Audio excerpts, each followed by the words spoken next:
Hello friends, welcome to this video. Man, I know it's only been a week, but it's really nice to be back doing this. I don't know why. I've been deep in the throes of addiction to Ark. If you play Ark, you probably get it. I mean, come on, look at this. How could you not be addicted to this? Anyway, this week I decided to just come in with like a nice OC video because character making is like such a comfort zone. It's so fun and I love describing the characters and the worlds. So that's what we're doing today. We're making a Wings of Fire OC. And this OC is actually from one of the tribes that I made in my Tribe Gen video. I'm going to continue calling them ScorchWings because people gave me too many choices of tribe names, and I'm terrible with decision making, so ScorchWings it is. This commenter mentioned that I should start developing some characters, and I thought that that was a beautiful idea, and so I'm going to do it. You guys are just on a roll with good ideas. I love them, and yeah, keep them coming because I adore doing these videos of your ideas. Yeah, it's really fun. And it feels like interactive for me, and I don't know. It's just exciting to like collaborate on this stuff. In any case, here's a little bit of background. In the last video, I generated 2 tribes from the Wings of Fire Tribe Generator. I'll definitely link the website that I used below.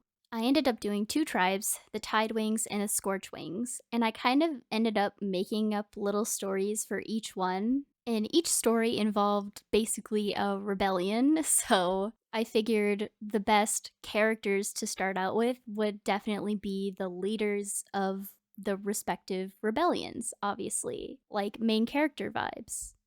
Anyway, today I'm designing the ScorchWing Rebellion leader. His name is Cricket, which I think kind of really fits his personality, which I'll go into a little bit later, but just again to refresh, the ScorchWing tribe lives in the desert and they're a carnivorous tribe with a small body, twisting horns, and vents that produce smoke on their neck, forehead, and upper front leg. I ended up making the tribe nocturnal because part of the description said that some of them can see in the dark, and I kind of just decided to apply it to the whole tribe. And they're also, for the most part, camel herders. They live in small, mostly family groups that herd their camels, and their lives revolve around taking care of the camels, which they also eat. They lead the camels from oasis to oasis looking for food and water, and since they live in the desert, oases are very important to their way of life. You know, that's how they get water. And the Scorchwings aren't like very warlike people at all, or well, dragons, I guess. They cooperate. I mean, maybe there are squabbles sometimes, but for the most part, everyone is like, yeah, we all need this water. There's enough to share for everybody, and we don't need to make a big deal about it.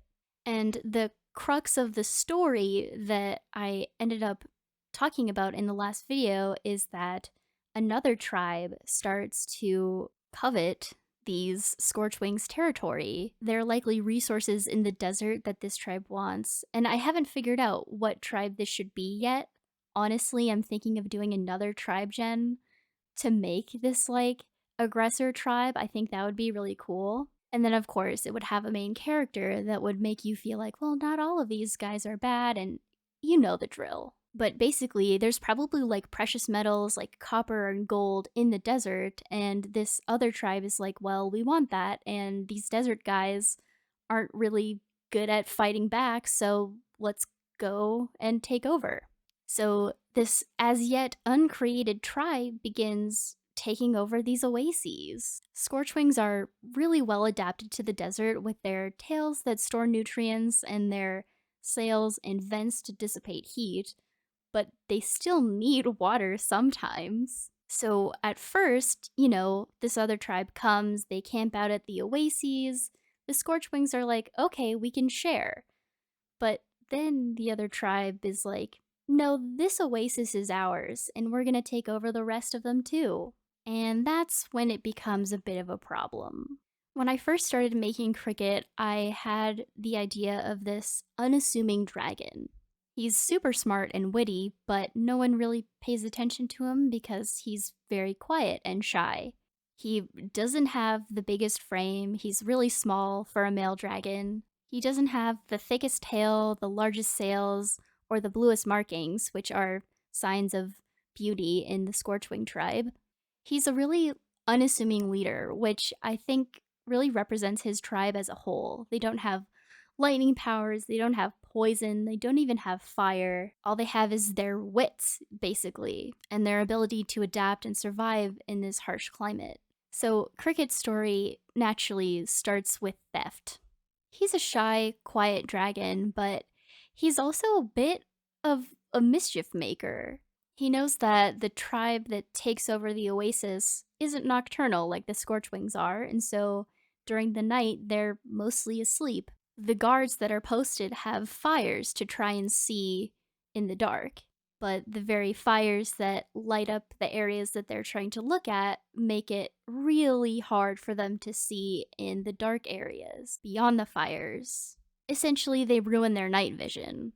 So, Cricket can just slip in, steal some supplies, steal water, and then slip out. I'm sure the other dragons are like surprised that he's brave enough to do this, but he's like, no, they're asleep and they can't even really see in the dark anyway. So I just go for it. And then the next night, dragons are like, "Oh, let me come with you. I need water for my camels," or "Let me come with you. I need some supplies." And he's like, "Okay, I mean, I guess." And basically he just starts a ring of these young dragons that end up stealing things from this enemy encampment that everyone is really afraid of because, again, the Scorchwings don't have a lot of firepower, and the enemy dragons do. As more and more dragons learn about what's going on, they kind of rally behind Cricket, like, yeah, we should steal our stuff back. We should steal our oasis back. And he's a bit like, oh, what have I gotten myself into?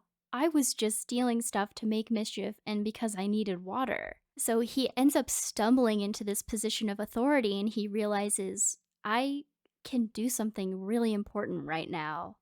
I can just imagine him being really nervous to give his first speech because, again, he's shy. He's not like used to being the center of attention. So I have this idea that he tries to make this speech and it just goes terribly. And then one of his friends steps up and is like, basically finishes the speech so that it's actually inspiring instead of like, um, we can, yeah, they can't catch us at night because they can't uh it's funny, when I was younger, I really didn't like making shy characters.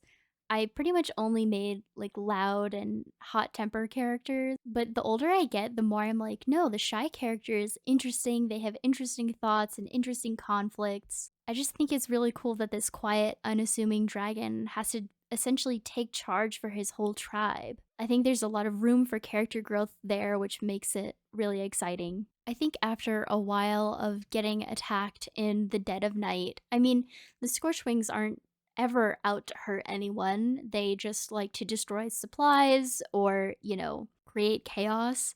I think after a while, the enemy tribe probably tries to attack them head on, but the Scorchwings can just disappear into the desert. It's like, in the end, it ends up being more trouble than it's worth to try to take over the Scorchwing Desert. And I also like the idea that kind of later down the line, because of that, the Scorchwings get this bad rap, kind of like the Rain Wings in like canon Wings of Fire. Scorchwings are up all night, they sleep all day, they're annoying, they'll steal your stuff, but it's all the result of this rebellion that was successful. I'd really like to develop this story a little bit more, just add like a weapon or an animus that the enemy tribe can use because obviously the Scorchwings can't have it too easy. So I'm kind of actually pretty excited about this, and I'm definitely going to make the enemy tribe in a tribe gen because I like this story and I want to come back to it. So that's what I'm gonna do. Let me know if you have any more ideas for this type of thing, especially if you have any ideas for like plot twists or tragic things to happen to our main character Cricket, or even a romance subplot. I mean, most of the Wings of Fire books actually do have a romance subplot, so And I actually quite enjoy that, weirdly enough, but yes. Anyway, give me your ideas and let me know if you liked this type of video. I think that they're fun. I love making up characters and stories. Or if you'd rather have a different type of video, obviously you can feel free to say that too. Anyway, I hope you liked it. In any case, thank you for watching, and I will see you around.